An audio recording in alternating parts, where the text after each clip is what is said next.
thank you for tuning in tonight to Sensible Dissent, to our very first episode presented by Wrazel. Here, where we're not only going to talk shit, we're going to find a balance between being pissed off and making a difference. I'm here with my co-host, Sara Daniel, and we have a couple words from our sponsors to make sure we can pay the light bills. AeroBloom is a proprietary patent-pending aeroponic system that reliably achieves at least double the crop yield of hydroponic cultivation.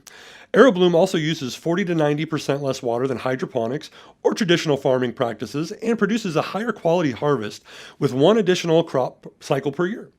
At over 4 pounds of AAA quality trimmed flower per light and one additional harvest per year, AeroBloom is the highest producing, most efficient cultivation system in the cannabis industry. To learn more about AeroBloom, please visit their website at aerobloom.com. And to learn more about their current investment opportunity, please visit the Wrazel investment marketplace at wrazel.com. Welcome back, and thanks again for tuning in to our very first episode of Sensible Dissent. And as I said, I'm here with my co-host, Sara Daniel.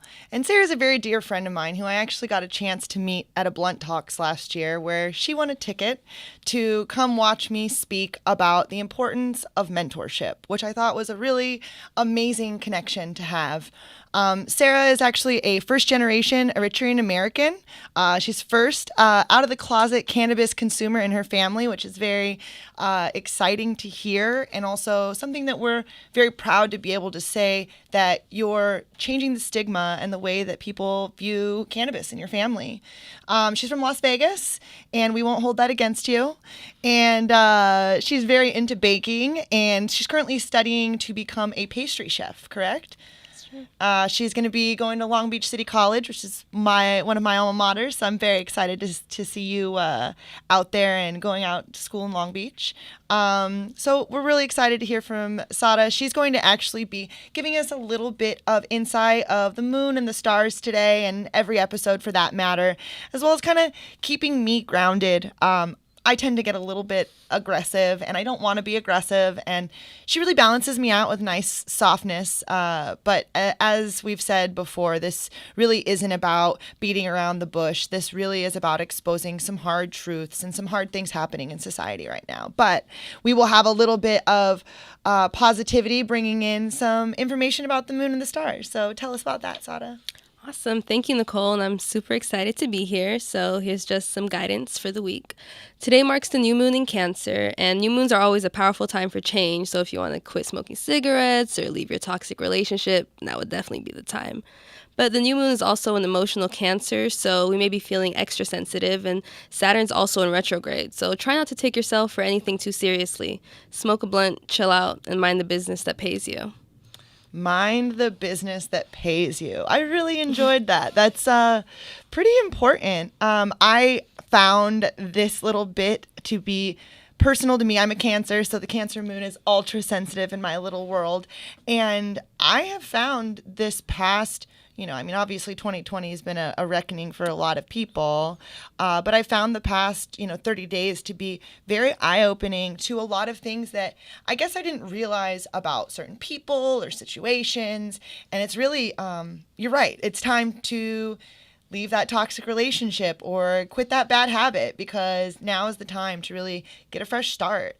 But with that said, I have to dredge up some old shit. I'm going to get into a little bit of what gives me the background to be able to even have, a podcast. My name's Nichole West. I have been in the cannabis industry a little over 10 years, going on 12 years, but I've been through the ringer on a couple levels. I was in the licensing process here in California about 10 years ago. In 2009, the city of Long Beach opened a licensing process, and I was one of the license holders in the original process, and they overturned the ordinance, making us criminally liable for our once licensed businesses, where we got, kind of screwed out of our first round. And then I moved out to Colorado, and I started over. In Colorado, I worked for several companies, and one of which is probably one of the more ominous in the space. And I was the vice president of a company called Sweet Leaf.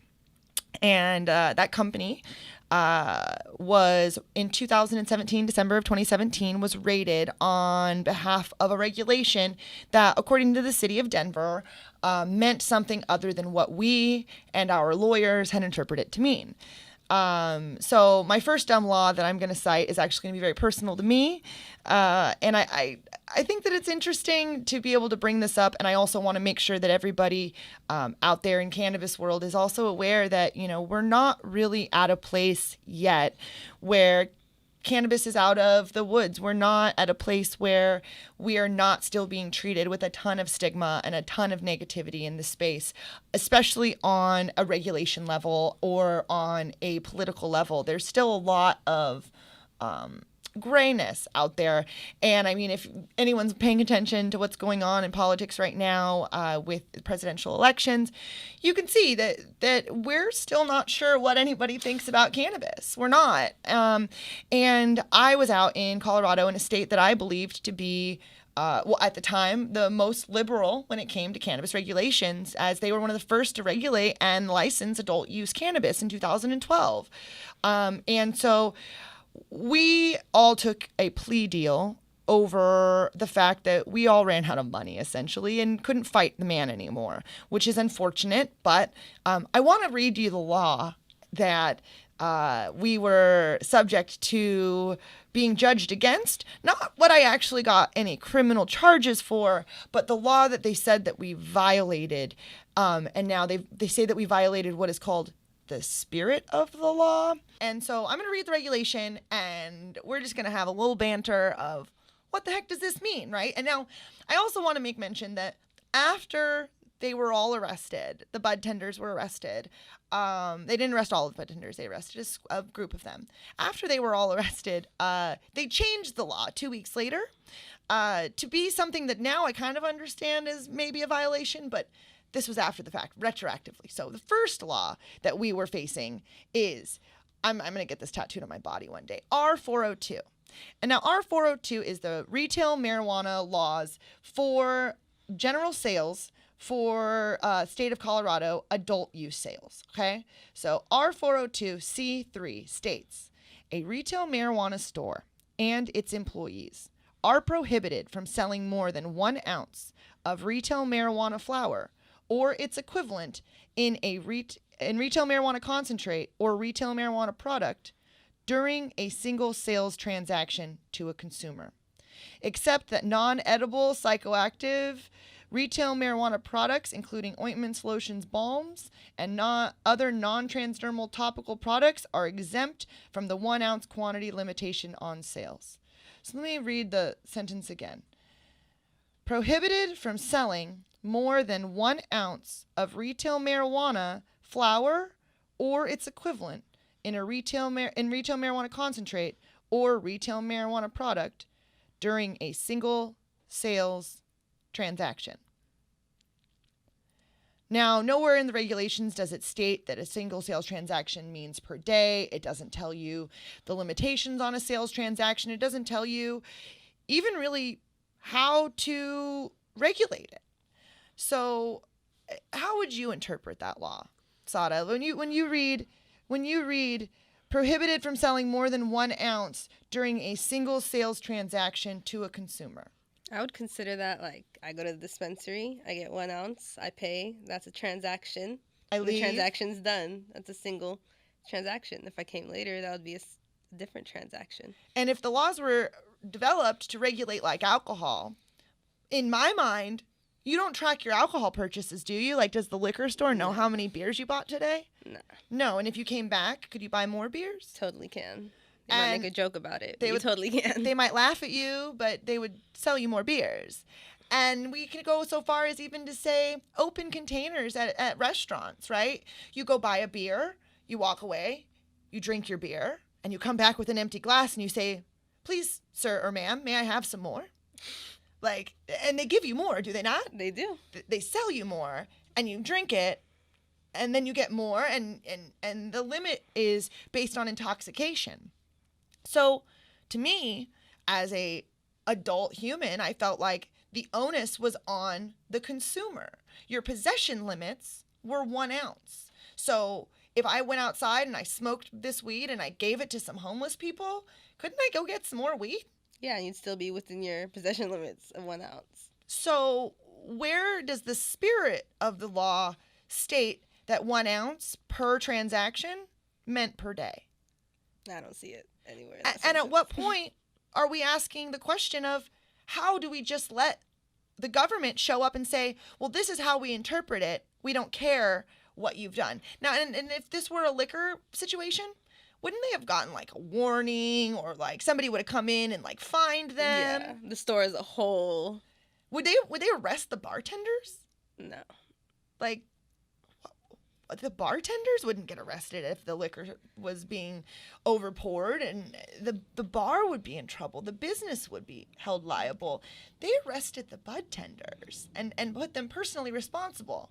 Now let's go even further to state that they added a basically what I like to call responsibility clause to the bud tenders that came up after the fact. So the new law that got added to that interaction of 1 ounce per transaction states, a retail marijuana store and its employees are prohibited from transferring more than 1 ounce of retail marijuana flower or its equivalent in retail marijuana concentrate or retail marijuana product in a single transaction to a consumer.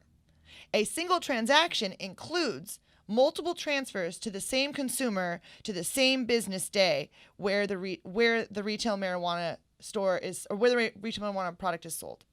So now we are putting the onus of these transactions on the bud tender?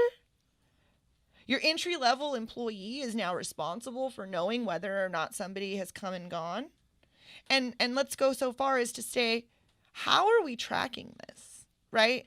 Is there a statewide government mandated system that tells me that somebody already bought weed today? No. So then what's to stop them from going to another store, even if they don't get the same thing in your store? Nothing. And get another? Nothing. Absolutely nothing. And there's no way to stop them from going to store, city to city throughout the whole state. There's no way to stop them. They're saying that I have to regulate my store. So then now let's go one step further. Adult recreational, adult use cannabis consumers. Now I have to track how much weed you're buying. How do you feel about that as an adult use consumer, that I'm tracking your weed purchases? Apricot Analytics is a full-service product quality lab for cannabis testing and CBD and hemp testing. They have over a decade of analytical lab experience and have been working with cannabis products since 2005. Apricot Analytics understands the needs of cannabis and hemp producers because they were producers themselves. They know the challenges, the frustrations, and the dreams of cultivators and manufacturers. They get it because they've been there, and they're here to help. Apricot Analytics tests your products for the good stuff, like THC and CBD concentrations, and helps you identify any of the bad stuff, like pesticides, mold, bacteria, and heavy metals. For more information, go to apricotanalytics.com, or to learn more about their current investment opportunity, go to the Wrazel investment marketplace at wrazel.com. Just makes me wonder what even is the point of saying it's legal, of being able to pay the taxes on this, but at the same time, you're being tracked and treated like a criminal. When alcohol, there's like no such thing. No such thing. And at the end of the day, when you go into, like in Canada, they go in to make sure that you're serving to somebody who's 21 and that they have their tax stamps. You paid your taxes. These are all adults. Cool. Peace out. That should be the reality, and that should be how the United States treats cannabis. But we are still treating it as if it is a drug because, in fact, it's still a Schedule I drug. And for everybody out there in La La Land working in the cannabis industry thinking your entire business isn't built on a loophole, I would take some time to reflect. And my favorite part of every episode, we're going to go ahead and give away the Golden Cock Trophy because everybody wants a little golden cock in their life. Our Golden Cock Trophy today goes out to Miss Deann Miller. Deann Miller was one of the bud tenders who was arrested in the Sweet Leaf case, fought the city of Denver, and won. Deann was able to get away without having to serve any of the community service or being pressed with any criminal charges. So thank you so much, Deann, for believing in the power of doing what's right and standing up to the man. Stick it to him, guys, with a little golden cock. That actually brings me to my final bit today, and we're going to have a closing on helping bring some awareness to people who are currently still being incarcerated for cannabis. And I'm actually going to talk today about Luke Scarmazzo. And now a lot of people think, oh my God, they're still arresting people for weed. When I tell my story, I'm like, yeah, they're still arresting people for weed. Luke was actually a dispensary owner under 215 here in California in Modesto in 2003. And on May 15th, 2008, Luke was found guilty of conducting a criminal enterprise because he was cultivating more than 100 marijuana plants and possessing marijuana with the intent to distribute it to his dispensary, that he was growing product for his patients, that we were all regulated under the 215. Well, what else would he have the intent to do then? Luke is in jail for 21 years and 10 months. Wow. For cannabis. And he was incarcerated in 2008. Does anybody not see that that's ridiculous? How are we capitalizing on cannabis in this country, in this state? And there are people that are still currently incarcerated for things that now would not be a criminal issue. How have we not retroactively gone back and addressed these things? How have we not helped people like this get out of prison?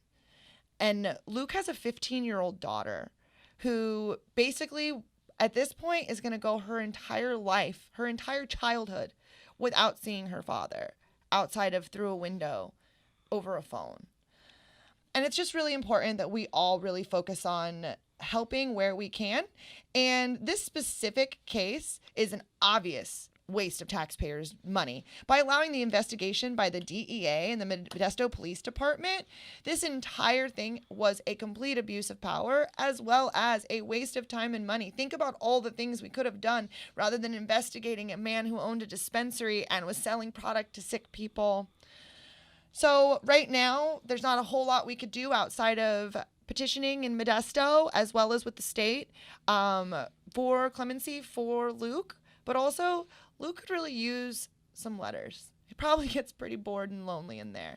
So we're going to go ahead and plug Luke's booking information so that we can reach out to him at the end of this. And if you guys could, please send a letter of hope to Luke. We could really, really use a little bit of hope right now. And with that said, we want to thank everyone again for tuning in and really giving us a chance to let you know what really grinds our gears. This is the kind of show that we don't want you to listen to if you're easily offended by women who curse. And also one of those kinds of shows that we want you to realize if you're not pissed off, you're not paying attention. That part. And in the words of our girl, Eleanor Roosevelt, well-behaved women never, ever make history. And remember, millions of people in Yemen are facing poverty and a man-made preventable famine caused by an ongoing proxy war. We can all help. Thanks, guys. Every episode, we're going to go ahead and give you guys a read from the Queen of Stones herself. You can find these cards at thequeenofstones.com, but we're going to go ahead and give a little bit of feel-good magic to everybody out there. Let's see what we have here. Shit is happening for me and not to me. It's important. You will know that you are in the prime of your purpose when it seems like everything is against you. That one feels really relevant right now. I do give a fuck about all the important stuff. Everyone's so busy about not giving a fuck, right? And you are your ancestors' wildest dreams come true. I'd have to say that this is all very relevant for today's episode. And we're really excited to be able to have Peachy's Power Magic cards here today. So thank you again, Peachy.